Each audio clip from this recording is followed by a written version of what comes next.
Assalamualaikum warahmatullahi wabarakatuh. Kembali lagi di channel Fauzi NCN. Kali ini kita akan kembali membahas salah satu makhluk dari SCP Foundation, yaitu SCP-3456 atau yang juga sering disebut sebagai Orcadian Horseman, atau yang bisa diartikan ke dalam bahasa Indonesia sebagai penunggang kuda Orcadian. Makhluk SCP ini tergolong ke dalam kelas Keter yang sangat berbahaya dengan wujud yang menyeramkan. Tidak hanya terkenal di kalangan SCP Foundation, makhluk ini juga dianggap sebagai iblis oleh beberapa orang. SCP-3456 mengacu pada sekelompok hewan berkaki 4 dengan jumlah pasti yang belum diketahui. Entitas ini wujudnya menyerupai seekor kuda dengan beberapa perbedaan di tubuhnya dengan kuda kebanyakan. Kulitnya tebal dan tidak berambut, terdiri dari lapisan otot dan lemak padat, serta tembus pandang, sehingga kita bisa melihat bagian tulang atau kerangka tubuhnya. Makhluk ini memiliki 3 kuku jari pada setiap kakinya, serta memiliki 1 atau lebih torso yang menyatu ke bagian punggung mereka. Bagian torso ini menyerupai tubuh manusia dengan bagian kepala dan tangan, serta tidak memiliki kaki, sehingga torso tersebut menyatu langsung dengan tubuh kuda sebagai alat bantu pergerakannya. Lengannya sangatlah panjang, melebihi manusia biasa. Apabila dibentangkan, dia akan menyerupai sebuah sayap yang sangat lebar. Lengan yang sangat panjang ini akan terseret di tanah ketika mereka berjalan. Di ujung bagian lengan terdapat 5 tulang runcing menonjol dari tempat di mana jari biasanya berada. Selain itu, pada bagian wajah, makhluk ini tidak memiliki hidung, melainkan berupa lubang layaknya tengkorak manusia yang bisa menimbulkan suara nyaring saat makhluk ini berteriak. Dikatakan teriakannya bahkan lebih kuat daripada suara sebuah pesawat jet. Ukuran SCP-3456 ini sangatlah bervariasi, di mana ukuran terbesar yang tercatat sampai saat ini adalah setinggi 30 meter dengan panjang 15 meter. Makhluk ini kebal terhadap serangan senjata konvensional, dianggap sangat cerdas karena mampu menyusun taktik dan strategi menangkap mangsa, sehingga diyakini SCP-3456 memiliki DNA sapiens di dalam tubuhnya. SCP-3456 mampu memanipulasi semua penyerangan yang ia lakukan, seolah-olah sebagai kecelakaan atau bencana alam, sehingga tidak akan dicurigai sebagai suatu anomali sampai adanya saksi mata yang melihat secara langsung. Bagi saksi yang melihatnya akan memicu sifat predatornya. SCP-3456 akan memburu saksi dengan cara mengendap-endap menangkapnya. Sebelum akhirnya SCP ini mengalami dematerialisasi atau menghilang. Sampai sekarang, sebagian besar belum diketahui nasib para saksi yang melihat SCP ini, karena setelah tertangkap, dia akan menghilang bersamanya.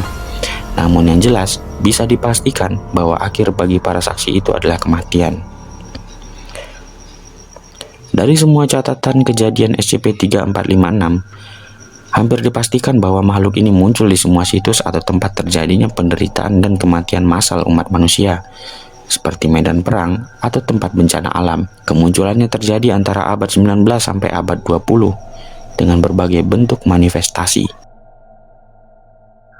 Pada Perang Dunia Pertama, sosok SCP-3456 mulai menyebar melalui desas-desus di kalangan para tentara perang, terutama tentara Inggris. Mereka yang meyakini makhluk ini sebagai makhluk mitologi Orcadian yang bernama Nuklevi, yaitu makhluk iblis mirip kuda dengan pasukan bersenjata yang mengendarai kuda tersebut. Dave Herkan, seorang tentara Inggris, menuliskan sebuah jurnal sebelum kematiannya. Pada saat dirinya terlibat di medan peperangan di tahun 1915 melawan Jerman, dia menceritakan kejadian-kejadian aneh yang menunjukkan manifestasi dari SCP-3456 ini, mulai dari jejak kaki kuda dengan 3 kuku di sepanjang lumpur dan kasus hilangnya tentara yang sedang terluka. Salah satu insiden yang diceritakan adalah saat salah seorang temannya tiba-tiba menghilang ke dalam lumpur ketika mereka bersembunyi di dalam parit saat peperangan. Dia meyakini melihat 5 kuku panjang menarik rekannya tersebut, tapi kejadian itu belum seberapa. Hingga pada suatu malam, Dave melihat sendiri sosok SCP-3456 di tengah medan perang. Makhluk itu sedang mengambil mayat dan menculik tentara yang terluka.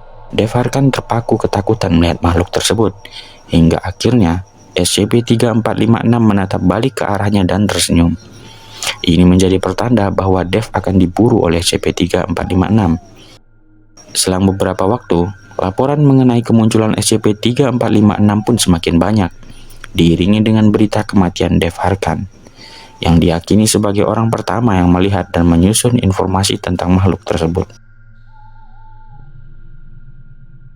Penampakan lainnya dari SCP-3456 terjadi di tahun 2011, setelah peristiwa gempa besar dan ledakan nuklir di Fukushima, Jepang, yang menyebabkan 2.500 orang lebih dinyatakan menghilang. Beberapa penampakan SCP-3456 dilaporkan di tempat kejadian bencana dan ledakan nuklir. 4 pasukan diutus untuk mengamati anomali tersebut, namun hanya 2 pasukan yang berhasil selamat. Pasukan ini menyusuri semua tempat dengan dampak gempa yang paling parah, hingga pada akhirnya mereka melihat wujud SCP-3456 di sebuah persimpangan.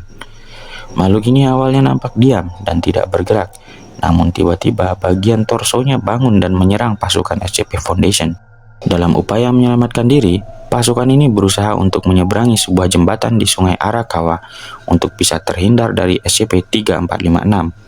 Karena satu-satunya kelemahan dari SCP-3456 yang baru diketahui hingga sampai saat ini adalah bahwa SCP-3456 tidak dapat melewati daerah yang terdapat air tawar di dekatnya, seperti sungai ataupun danau. Meski begitu, dalam upaya menyelamatkan diri tersebut, hanya 2 pasukan yang berhasil terhindar dari tangkapan SCP-3456. Karena sangat berbahaya dan kebal terhadap senjata, SCP Foundation memutuskan untuk menempatkan makhluk ini ke dalam kelas Keter. Meski belum bisa ditangkap, pihak SCP Foundation berusaha memantau semua lokasi bencana atau kematian massal guna mengantisipasi kemunculan SCP-3456. Dan setiap saksi yang pernah melihat SCP-3456 akan ditempatkan di sebuah situs pengamanan yang berjarak 1 km dari sungai atau sumber air tawar lainnya. Mungkin cukup sekian kisah kita kali ini tentang SCP-3456. Jangan lupa untuk like, share, komen, dan juga subscribe, serta dukung channel ini untuk terus semangat mengupdate cerita-cerita bergambar lainnya. Sampai jumpa di konten selanjutnya. Assalamualaikum warahmatullahi wabarakatuh.